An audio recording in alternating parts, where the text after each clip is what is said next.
18 বছর পালিয়ে থেকেও শেষ রক্ষা হলো না নীলফামারীর মৃত্যুদণ্ডপ্রাপ্ত আসামি আবুল কাশেমের। 2007 সালে দ্বিতীয় স্ত্রীকে হত্যার পর মাটিতে পুঁতে রাখে কাশেম। শনিবার র্যাবের সহায়তায় গাজীপুর থেকে তাকে গ্রেফতার করে নীলফামারী পুলিশ। আসামি গ্রেফতারের খবরে খুশি নিহতের পরিবার। তাদের আশা দ্রুত বাস্তবায়ন হবে আদালতের রায়। ভালোবেসে বিয়ে করার পরের বছরেই দ্বিতীয় স্ত্রীকে হত্যা করে বাঁশঝাড়ে পুঁতে রাখেন স্বামী।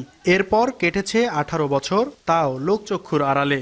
তবে পালিয়েও শেষ রক্ষা হলো না অভিযুক্ত স্বামী নীলফামারীর বারাইপাড়া এলাকার বাসিন্দা আবুল কাশেমের।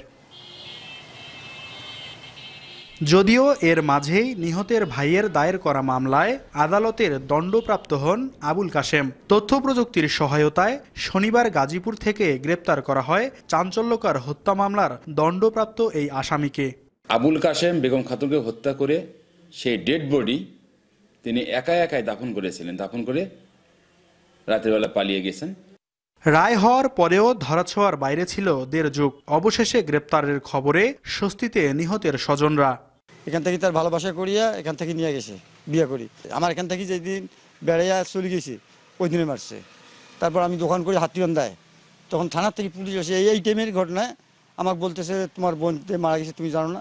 পুলিশ সুপার জানায়, মৃত্যুদণ্ডের পরোয়ানা মাথায় নিয়ে ঢাকা, চট্টগ্রাম সহ দেশের বিভিন্ন শহরে আত্মগোপনে ছিল আবুল কাশেম। আদালত তাকে মৃত্যুদণ্ডে দণ্ডিত করে।